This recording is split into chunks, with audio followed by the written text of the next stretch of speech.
you guys doing? Heart is still beating fast after this game. I'm still doing a lot of things down here, getting the man cave really ready for football. Little TV will finally go upstairs in the bedroom, and I'm adding another 65 to another 65. Sort of disappointed I missed this game. I had it on the schedule to take me and the kids, but obviously still on strike. Some things happen, and then you look at the tickets and you're like, whoa, you could have went. So other than that, I'll say this again. I don't care about going for it because you play to win. You do put your team in a bad spot, but that's kind of how Bobby Bowden built his legacy. Riverboat gambler, going for it. Punt Rooski deep in your own territory. I don't have a problem with that. No, some people believe that call. I do have a problem with the toss on the goal line like that. Handoff. One of the biggest issues I've been talking about lately to people is the lack of going under center by most teams. I think Alabama does it a little bit. I know Georgia still does it. But a lot of teams have just gotten away from being under center, utilizing play action pass, utilizing your tight ends, I formation, single back, some of those things. Mike Norvell did do some of that, and I think that needs to be incorporated more. Just my opinion, not a coach, but I definitely think a lot of teams face a different dynamic when you get down in tough yardage and you're trying to do all this stuff out of the shotgun. It limits you. You need a fullback. You need tight ends, especially to match up with personnel and to be able to drive off the ball. Go on the goal line, hand it to a fullback. I mean, it's simple. Don't overthink it. This was a game, I think more pressure was on Mike Norvell than Brian Kelly, just because he's been there and he needed to win more. And I'm sure Brian Kelly had pressure because this is a marquee ball game, the only football game on today, big time game. We had Jackson State, FAMU, but this is in a prime time slot all by itself. So both schools had pressure. Obviously, this is pretty much a home game for LSU. We had a lot of success in New Orleans. I can only think of 2 losses.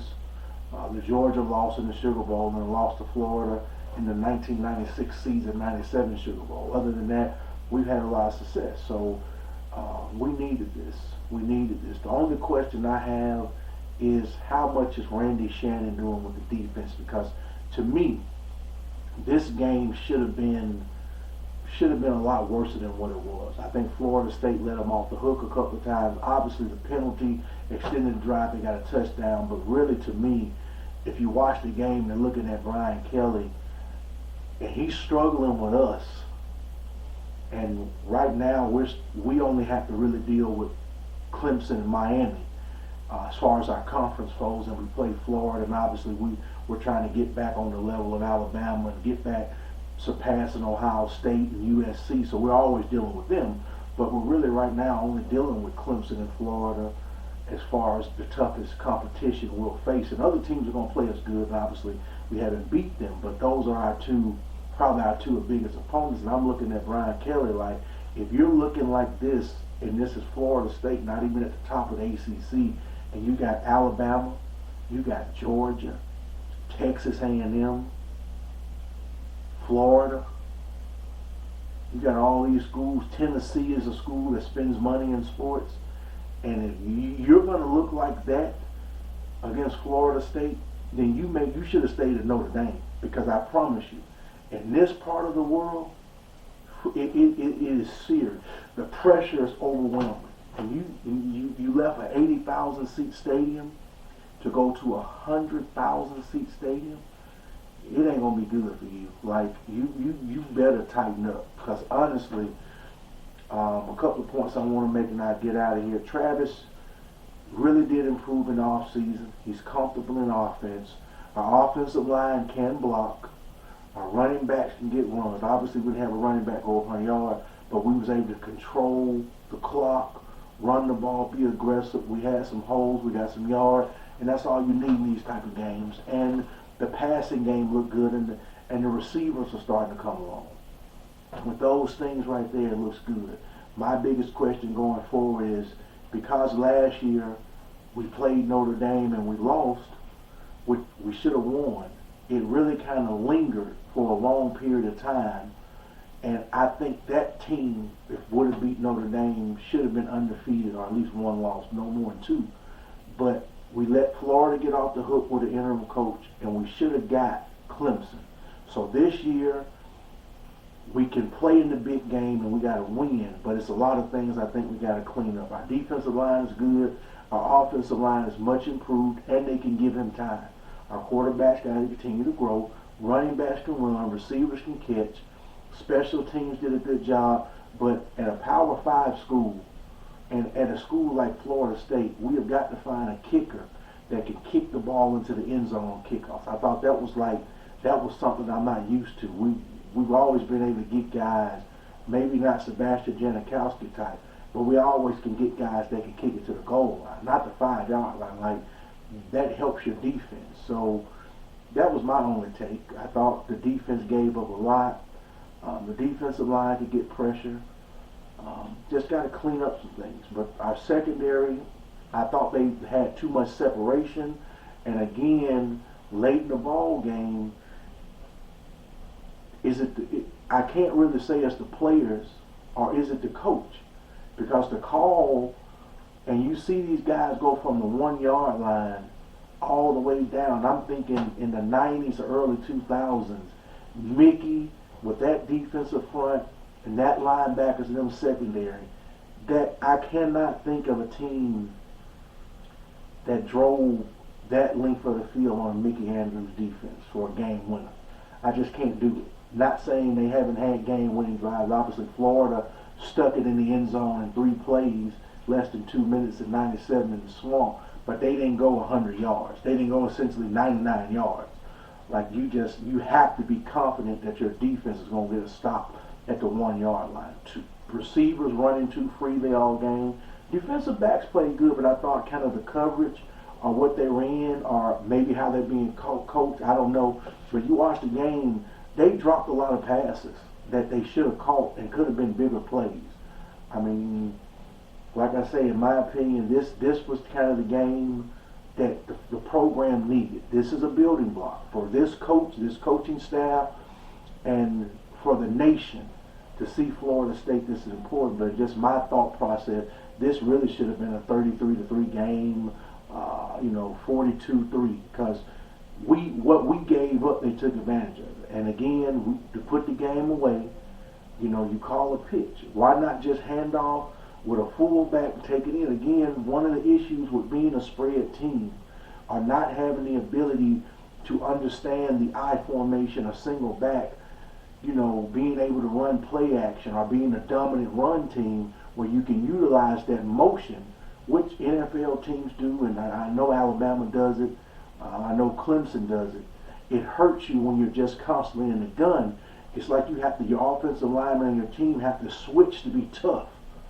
I don't understand it. Like in today's football, I know it's about points, but if you can't line up and just hand off in short yardage on the goal line, you're going to play against a defense that's going to be tough, and that's football. But man, like I say, to win this ball game, start the season off 2-0, it does give us hope. We got a bye week. Hopefully, guys can relax, settle down, monkeys off your back. Your coach took some pressure off himself. He's going to answer for some of the calls, but now you get a chance to come in, focus. You got Louisville. This is another game we need. We need to get back and establish ourselves. I don't care if it's 28-0, 100-0, 2-0. Win and how you play and how you finish. Hopefully, Randy can get with this defensive staff and we can tighten some things up, because as you move through the season, offenses are going to be able to expose some of those flaws if we don't clean it up, and we may not get this victory what we got. But other than that, guys, like I say, you can't really say much. This was a very impressive, very important win. This was every bit of what you call a big ball game. And the one thing I think I would take from this is being smart, playing in week 0, cleaning up a lot of things. getting the confidence, and now you won a game. That confidence, knowing you can play in these games that are being close, you can overcome that. Sometimes it's faith, sometimes it's luck, sometimes the ball bounces your way. Like I say, again, you had a touchdown lead.